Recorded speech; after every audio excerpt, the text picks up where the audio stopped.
해피 뉴 이어입니다. 해피 뉴 이어. 네, 금방 또 2025년 우리가 송구영신 예배를 드린 지 얼마 되지 않아서 또 주일 예배가 이렇게 찾아왔습니다. 뭐 크리스마스부터 계속 연달아서 그죠? 일주일에 중간에 한 번씩 뵙는 것 같아요.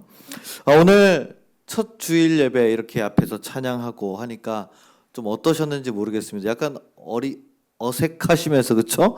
좋은 것 같기도 하고 아직 잘 모르겠다라는 표정 같은데 또 점점 더 또 잘 적응해 주실 줄이라 믿습니다. 저는 참 좋네요. 보통 앞에 제가 쭉 인도하다가 우리 충만전 선생님이 또 이렇게 은혜롭게 잘 인도해 주니까 좋습니다. 새롭게 바뀌는 변화 가운데 또 그 느껴지는 힘이 있습니다. 여러분들도 그 새로운 힘을 느껴주시기를 부탁을 드립니다. 우리가 작년부터 송구영신 예배 때 이렇게 각자 새해 결단을 써서 이렇게 기도나무에 걸었어요. 이번에도 이렇게 다 걸려 있는데 이번에는 뭐 회개할 것들도 쓰고 또 새롭게 결심한 다짐들도 또 이렇게 다 쓰셨습니다. 근데 솔직히 제가 이렇게 쭉 다 읽어보면은요, 작년 것도 있고 올해도 있는데 내용이 비슷비슷하더라고요. 그죠? 뭐 주일 예배 소극적이었다, 뭐 적극적이지 못했다, 전도하지 못했다, 또 내 삶을 신경 쓰느라 가족과 이웃들을 돌아보지 못했다. 앞으로는 더 열심히 지각하지 않고 예배 잘 나오겠다. 근데 오늘 지각하신 분 회개하십시오. 네, 믿음으로 살겠다. 또 가족들을 더 사랑하겠다. 이런 말들이 있는데 우리는 이미 알고 있죠. 뭐냐면은 이 결심을 오래 붙잡는 것이 쉽지가 않다라는 겁니다. 그래서 하는 말이 무엇입니까? 유명한 말 있죠. 4자짜리 작심삼일. 네. 이 사람이 새로운 결심을 하면은 힘이 잠깐 납니다. 이때 뭔가 내가 새로운 결심을 해야지 하면은 뇌에서 뭐가 나오냐면 세로토닌이라는 게 분비된답니다. 세로토닌이라는 그 물질이 분비되는데 이게 스트레스를 줄여주고 이렇게 뭔가 몸에 원기가 돌게 하는 그런 역할을 해준대요. 그런데 뇌과학자들이 분석을 해보니까 이 세로토닌이 딱 3일만 나온답니다. 72시간만 나온다는 거예요. 네. 그래서 정말로 3일이 지나고 나면은 세로토닌이 딱 멈추게 되면서 스트레스를 더 많이 받고 금방 포기하게 되고 나태하게 된답니다. 그래서 금방 포기하게 된다는 거죠. 그러니까 이 작심삼일이란 말이 그냥 생긴 것은 아니다. 그래서 원래의 자리로 돌아오죠. 그게 실패해서가 아닙니다. 그 반복되는 그 삶이 익숙하기 때문이래요. 그래서 오늘 우리가 함께 시작할 출애굽기는 바로 이 질문에서 출발합니다. 왜 사람은 고통스러울 줄 알면서도 익숙함에 자꾸 속아서 떠나지를 못하는가? 오늘은 이 질문으로 말씀을 시작해 보려고 합니다. 출애굽기는 믿음의 조상 아브라함부터 이삭, 야곱 그리고 요셉을 거쳐서 이스라엘 백성들이 당시 그 지역에 있던 기근을 피해서 이집트에 정착하면서부터 시작되는 이야기입니다. 그래서 오늘 읽은 1장 13절 그 앞에 있는 부분을 읽어보면 1장 6절 8절을 보면 요셉과 그의 형제들이 와서 다 정착했는데 다 죽고 그 시대 사람들이 다 죽고 그런데 이스라엘 백성들은 생육하고 번성해서 계속해서 강해지고 그 이집트 땅에 가득 차게 됩니다. 그러면서 요셉을 알지 못했던 이 요셉이 이집트 총리까지 했던 사람이잖아요. 그죠? 그런데 이 요셉을 알지 못하는 파라오 왕이 이제 나타나게 되는 거죠. 이렇게 보니까 이집트 백성들보다 이스라엘 백성들이 훨씬 많은 겁니다. 그래서 이대로는 안 되겠다. 주도권을 빼앗기겠다. 그래서 이 백성들을 노예로 삼게 됩니다. 9절과 10절 한번 보시면은 이런 말씀이 있습니다. 스크린에 나올 겁니다. 아마 한번 읽어보겠습니다. 시작. 자, 우리가 그들에게 대하여 지혜롭게 하자. 두렵건대 그들이 더 많게 되면 전쟁이 일어날 때 우리 대적과 합하여 우리와 싸우고 이 땅에서 나갈까 하노라 하고 감독들을 그들 위에 세우고 그들에게 무거운 짐을 지워 괴롭게 하여 그들에게 바로를 위하여 국고성 비돔과 람셋을 건축하게 하니라. 이런 말이 있죠. 그 오스트리아에 만프레드라는 고고학자가 있습니다.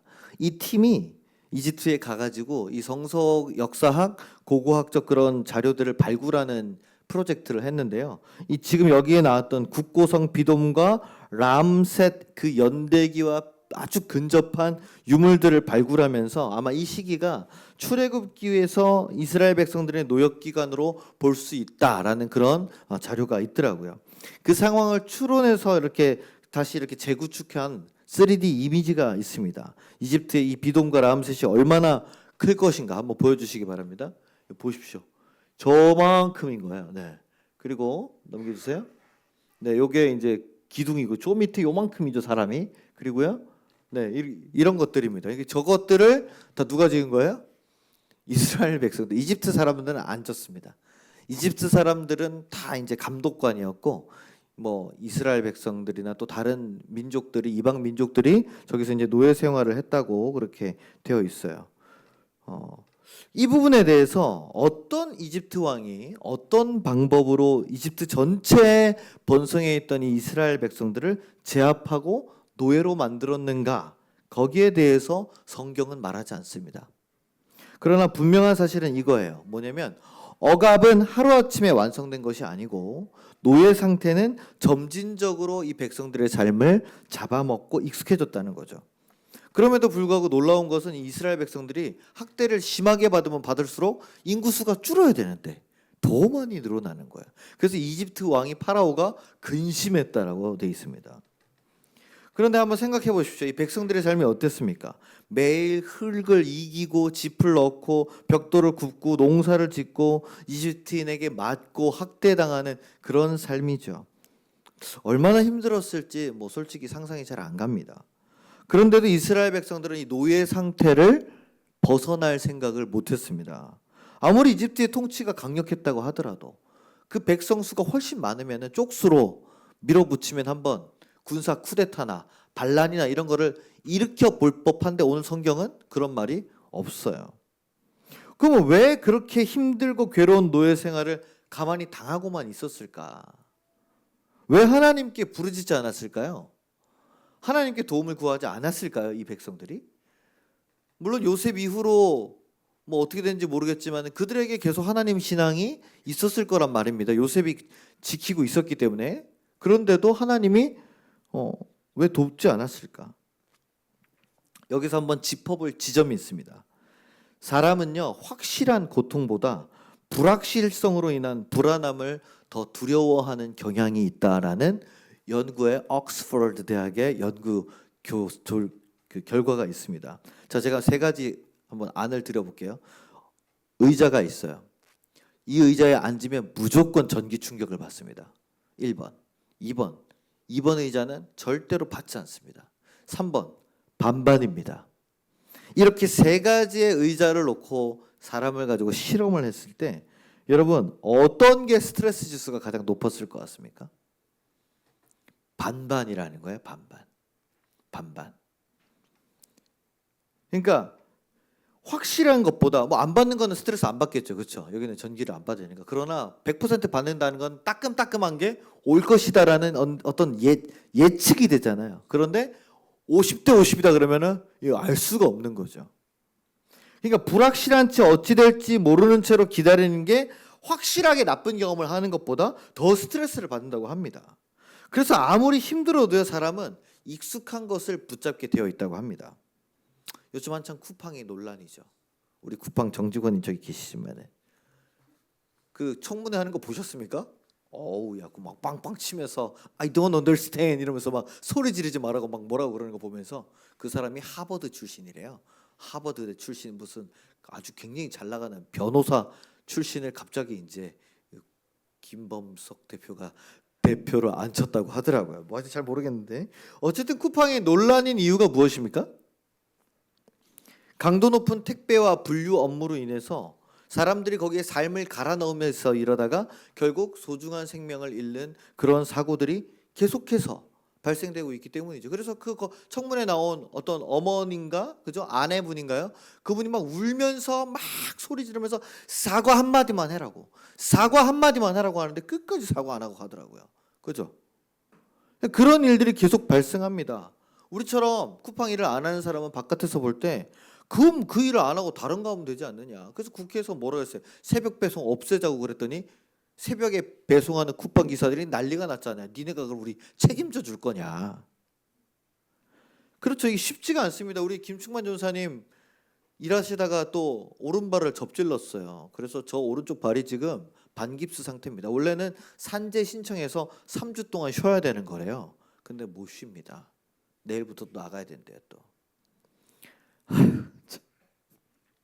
편하게 쉴 수가 없어요. 이스라엘 백성들도 마찬가지였습니다. 그들은 이집트의 노예로 힘들고 고달픈 삶을 매일 살았지만은요, 이게 알고 있는 삶이었어요. 매일의 삶의 노동이 반복되어 있죠. 흙 이기고, 집 넣고, 벽돌 굽고, 나르고, 맞고, 그죠? 똑같은 패턴이라는 거죠.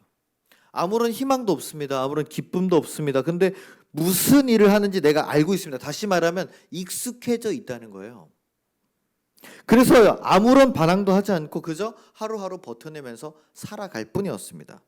내가 처한 상황이 억울하고 불합리하고 고통스럽지만은 이 익숙해져 있는 삶의 굴레에서 벗어나지 못하고 있다는 뜻이죠.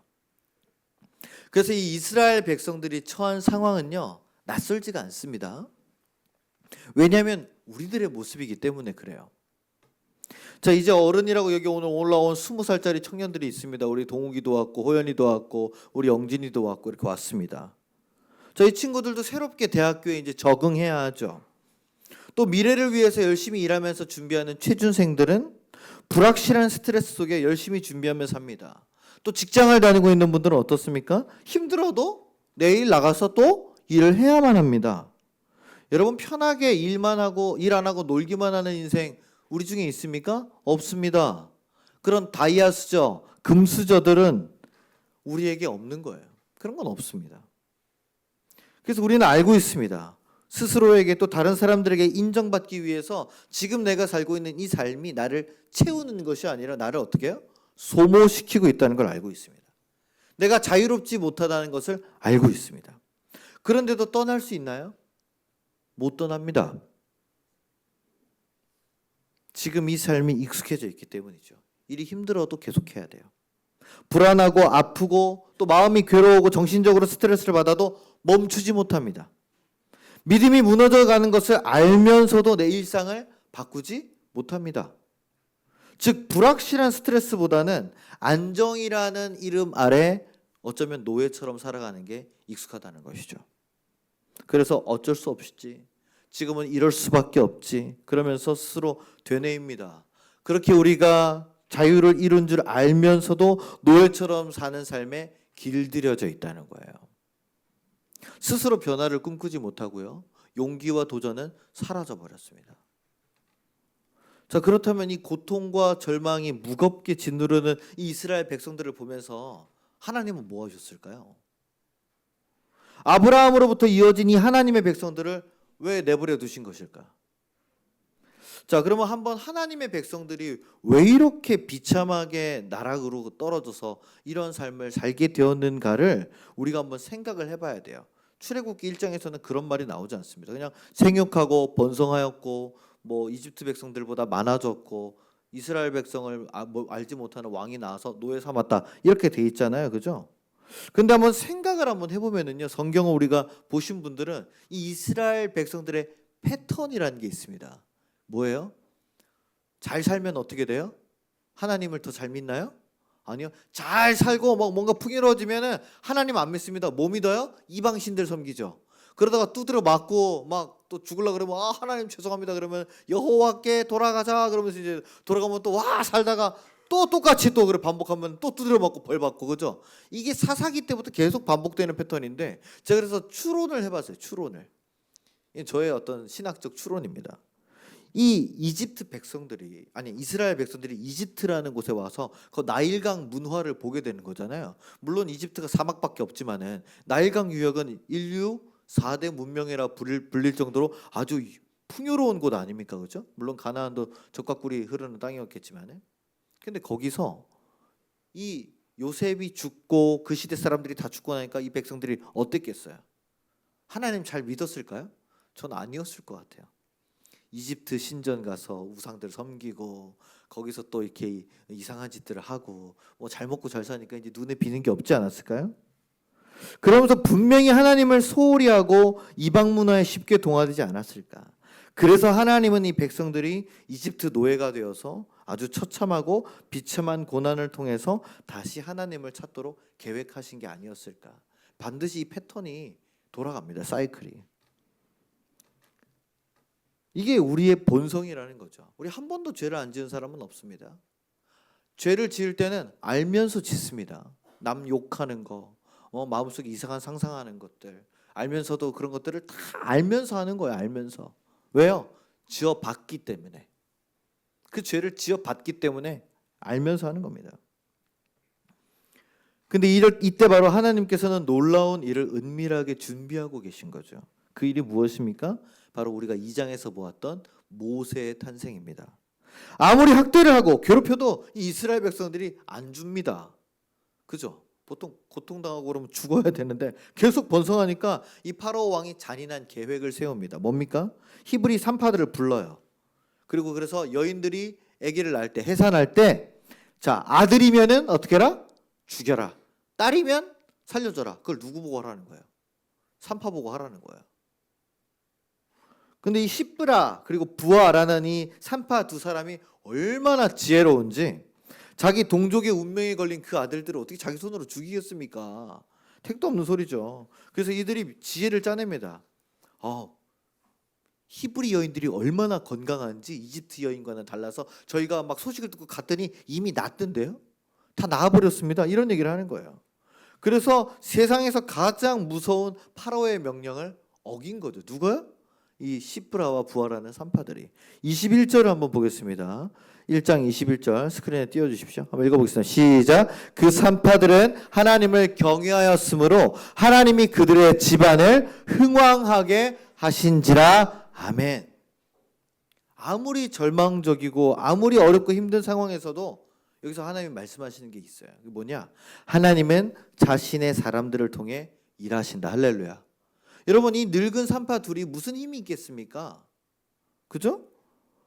그럼에도 이들을 통해서 이스라엘 백성들은 계속 번성하게 됩니다. 그래서 파라오가 참다 못해서 이제 뭐라 그러냐? 이집트 전역에다 명령을 때려버립니다. 모든 이스라엘의 아들은 태어나는 것이 보이면 나일강에 던져버려라. 그리고 딸만 살려라. 그런데 여전히 이스라엘 백성들은 아들을 낳았고 숨겼죠. 그중 하나가 바로 오늘 출애굽기의 주인공인 바로 이 모세입니다. 우리가 아까 읽었던 2장 1절과 10절, 그리고 우리가 우리 찬양같이 같이 불렀던 요게벳의 노래처럼, 그렇죠? 어떻게 태어나고 발견됐습니까? 애가 태어났는데 석 달 동안 100일쯤 지나니까 너무 우렁차져가지고, 그렇죠? 숨길 수가 없어서 결국에는 갈대 상자에 이렇게 떠내려 보내잖아요. 근데 그거에 때마침 파라오의 딸 공주가 목욕하러 나일강에 내려왔다가 그 상자를 발견해서 데려가 키우게 되는데 그 이름을 뭐라고 했다고요? 모세라고 지어줍니다. 근데 잘 생각해 보세요. 여러분 아마 한 번도 생각 안 해보셨을 것 같은데 이 모세라는 이름을 누가 지어줬습니까? 누가 지어줬어요? 그 친모가 지어줬습니까? 아니죠. 누가 지어줬어요? 이집트의 파라오의 딸이 지어준 거예요. 그럼 이 이름은 누구 이름입니까? 이 누구식이에요? 이집트식인 거죠. 원래 모세가 그 엄마가 지어준 이름이 뭐였는지 알 수가 없습니다. 그죠? 근데 파라오의 딸이 지어줬다면은 고대 이집트 왕가에서는 아들한테는 신의 이름을 붙입니다. 그래서 보면은 뭐 우리가 여러분 잘 아시는 게 뭐냐, 투탕카멘밖에 모르겠지만은 그 앞에 투탕카멘이 이름이 끝이 아니잖아요, 그렇죠? 그 앞에 무슨 아트모스, 뭐 투트모스 이런 게 붙습니다. 거기 나오는 모스가 바로 이 모세예요. 근데 나일강에서 이를 건졌으니까 신학자들이 추측하기로는 나일강에 신의 이름을 붙였을 거다. 그래서 나일강 신이 뭔가 봤더니 뭐였더라? 네, 여기 있다. 하피랍니다. 하피. 그러니까 하피모스 또는 크눔모스라는 뜻이래요. 원래 이름이 아마 그랬을 것이라는 겁니다. 그런데 성경은 어떻습니까? 이집트 신의 이름을 지어버려요. 그죠? 그리고 히브리어로 이 이름을 다시 해석합니다. 그 모스라는 말이 히브리어 마사라는 뜻과 비슷합니다. 그게 건져내다라는 뜻이에요. 근데 그것이 모세로 바뀐 거죠. 모세. 마사가 모세가 되면은 건져진 자라는 뜻이 됩니다. 이게 우연이 아니라는 거죠. 하나님께서는 이집트 언어로 불리던 이름을 구원의 언어로 바꾸신 줄로 믿습니다. 할렐루야. 이 사건이 우리에게 뭘 말해주는가? 하나님은 쉬지 않으신다는 거예요. 하나님은 가만히 계시지 않는다는 거예요. 이스라엘 백성은 여전히 노예였습니다. 여전히 아무런 변화도 일어나지 않은 것처럼 보였습니다. 그러나 하나님은 이미 이스라엘의 위기를 구원할 계획을 누구를 통해서요? 이 산파 둘을 통해서 계획하고 계셨다는 거예요. 이미 이스라엘의 위기를 구원할 계획을 세우고 계셨다는 거예요. 파라오의 무서운 명령을 하나님을 경외하던 늙은 산파 두 명이 무슨 힘이 있습니까? 파라오를 죽이겠습니까? 뭐 어쩌겠어요. 그냥 이 사람들이 이 아들을 살렸고 그 아이가 파라오의 딸에게 발견되게 함으로써 가장 연약한 아기가, 죽음을 위협받는 아기가 가장 완벽한 보호를 받는 이집트의 궁전에서 자라게 하셨습니다. 할렐루야. 여러분, 이 사실이 믿어지십니까? 안 믿어지시죠? 지금 내 삶이 절망으로 가득한데, 어떤 밝은 미래가 보이지 않는 어떤 불확실한 것으로 가득한데, 하나님이 일하시는 게 도무지 보이지 않고 믿겨지지도 않는데 나를 위해 뭔가를 준비하고 계시다고? 어디요? 보여주세요. 확실한 증거를 좀 보여주시란 말입니다. 우리는 볼 수도 없고요, 알 수도 없습니다. 그저 매일 똑같은 일상의 노예처럼 길들여져서 익숙한 반복을 살고 있을 뿐입니다. 노예처럼 살지만 그게 또 정상적인 것처럼 살아가요. 이미 세상에, 돈에, 환경에 우리가 지배당해 있는 게 우리 현실 아닙니까? 여기서 돈에 자유로운 사람 있습니까? 없죠. 가족의 환경에 자유로운 사람 있습니까? 없죠. 아무도 없습니다. 하나님의 자녀라는 정체성보다는 내가 어떻게든 열심히 살고 돈을 벌어야 되고 미래를 준비해야 한다는 그 세상의 노예라는 정체성이 우리는 더 크다는 것이죠. 도대체 우리는 언제부터 이런 종의 삶에 익숙해져 있는 것일까요? 언제부터 우리는 돈의 노예가 되어 있는 것일까요? 사랑하는 하나님 성도 여러분, 하나님은 우리에게 당장 애굽을 떠나라고 말씀하지 않으십니다. 그러나 내가 익숙해져 버린 이 애굽의 상황에 정확한 이름을 붙여봐야 된다는 것이죠. 우리가 이번 주 한 번만이라도 이렇게 스스로에게 물어보면 좋겠습니다. 한번 스크린 띄워주십시오. 결론 부분에 한번 읽어보겠습니다. 시작. 이것이 나를 살린다고 믿지만 실제로 나를 자유롭지 못하게 묶고 있는 것은 무엇인가? 그 다음, 하나님 없이도 버틸 수 있다고 착각하게 만드는 영역은 어디인가? 돈이 될 수 있습니다. 일이 될 수 있습니다. 가족이 될 수 있습니다. 인간관계가 될 수 있습니다. 반복되는 죄일 수 있습니다. 두려움일 수 있습니다. 불안함일 수 있습니다. 이것을 완벽하게 우리는 떠날 수 없어요. 그러나 떠나지 못해도 괜찮습니다. 그러나 하나님 앞에서 여기에 이름을 숨기지 않는 것, 나를 올가매고 있는 이 사슬에 이름을 붙이는 것, 그것이 나의 출애굽이 시작이라는 거예요. 두 번째, 우리 이렇게 한번 선포했으면 좋겠습니다. 하루에 한 번씩. 자, 한번 또 스크린 보여주시고요. 자, 같이 읽어봅시다. 시작. 나는 노예가 아니라 하나님의 자녀다. 이스라엘 백성들의 가장 큰 문제는요, 고된 노동이 아니었어요. 그들의 정체성이 무너져 있는 겁니다. 그들은 하나님의 자녀였지만 노예로 사는 게 더 익숙했어요. 그래서 하루 한 번 우리가 의도적으로 나의 정체성을 고백하는 게, 소리를 내는 게 중요합니다. 여러분, 아침에 일어나셔서 화장실 가셔서 세수하시면서 그 얼굴 보시면서 아직 얼굴 땡땡 붓고 막 화장도 안 하고 엉망이겠지만 그래도 이렇게 한번 보시면서 고백하십시오. 자, 따라해 봅시다. 나는 하나님의 자녀다. 나는 돈의 노예가 아니다. 나는 불안의 노예가 아니다. 할렐루야. 아멘. 상황은 바뀌지 않더라도요, 나의 정체성을 확고히 할 때 나를 묶고 있는 이 사슬이 느슨해질 줄로 믿습니다. 아멘. 세 번째로 우리 히브리 산파를 기억해야 되겠습니다. 이 히브리 산파들은 불순종을 선택했어요. 세상을 바꾸지 않았습니다. 그들이 한 일은 딱 한 가지, 아들을 낳으면 죽여라 라는 불의한 명령에 불순종한 거예요. 그렇다면 내가 할 수 있는 불의한 일에 불순종하는 것이 뭐가 있을까? 여러분, 일하고 나시면 피곤하시죠? 그럼 우리 보상 심리로 쉬어야 됩니다. 그럼 쉴 때 그냥 쉽니까? 아니요. 스마트폰을 붙잡고 쉽니다. 릴스를 보고 게임을 하고 유튜브를 보고 넷플릭스를 보고, 그죠? 쇼핑을 합니다. 일하고 나면 무조건 핸드폰 붙잡고 늘어지는 것을 한번 하루만 멈추고 성경을 붙잡아 보면 어떨까요? 일하고 나서 오는 그 공허와 불안감을 이기려고 야식하고 쓸데없는 소비하던 것을 한번 내려놓는 게 어떨까요? 나태해지고 귀찮아져서 예배 자리에 소홀히 하거나 늦거나 안 오는 것을 고쳐보는 것은 어떨까요? 출애굽은 거대한 결단으로 시작하지 않습니다. 하나님을 경외하는 작은 선택 하나, 불의한 것에 불순종하는 것에서 시작되는 줄로 믿으시기를 부탁드립니다. 마지막으로 가장 중요한 것입니다. 네 번째, 한번 읽어봅시다. 시작. 하나님을 의심하지 말기. 우리 눈에 당장 보이는 변화 없습니다. 작년이랑 올해랑 뭐 달라진 거 있어요? 개인적으로? 없죠. 똑같습니다. 우리 이상철 권사님 이사 가시는 거밖에 없어요. 가지 마세요. 우리 박지현 전사도 신났던데 오늘 보니까. 아니 무슨 저는 걱정했는데 걱정할 게 없더라고요. 뭐 인스타에다가 뭐 이렇게 선글라스 끼고 저 오늘부터 시작합니다. 아무도 없지만 뭐 개총 예배 시작. 그러면서 영상을 아주 웃기게 그래서 내가 댓글 달았어요. 너 이러려고 나갔지? 그때 에이 아니죠. 이러고 써놨던데. 참, 네. 여러분 변화가 특별히 없어요. 우리는 눈에 보이는 게 별로 없습니다. 당장 상황이 바뀌지 않고 변화가 없다고 하나님을 의심하면 안 되겠습니다.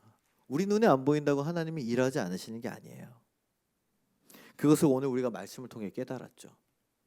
그래서 필요한 것은 무엇입니까? 결과가 아니라 방향을 붙잡는 믿음이에요. 다시 뭐라고요? 결과가 아니라 방향을 붙잡는 믿음. 저를 따라해 봅시다. 하나님, 내 상황은 똑같습니다. 하지만 주님이 준비하고 계심을 믿습니다. 보이지 않아도 오늘도 주님을 붙잡겠습니다. 아멘. 오늘 우리가 당장 애굽을 떠나지 못해도 괜찮아요. 그러나 애굽에 익숙해진 나를 당연하게 여기지 않는 것이 출애굽의 시작입니다. 믿음의 시작입니다. 네, 마지막 이 한 문장으로 설교를 맺으려고 합니다. 읽어봅시다. 시작. 하나님은 우리가 익숙해져 버린 노예의 삶 한가운데서 이미 구원의 길을 준비하고 계신다. 우리가 익숙해져 버린 이 노예의 삶 한가운데서 하나님은 이미 구원의 길을 준비하고 계신 줄로 믿습니다. 여러분 이 믿음을 붙잡고 한 주간 살아내시는 저 여러분들 되시기를 주님의 이름으로 간절히 축원합니다. 기도.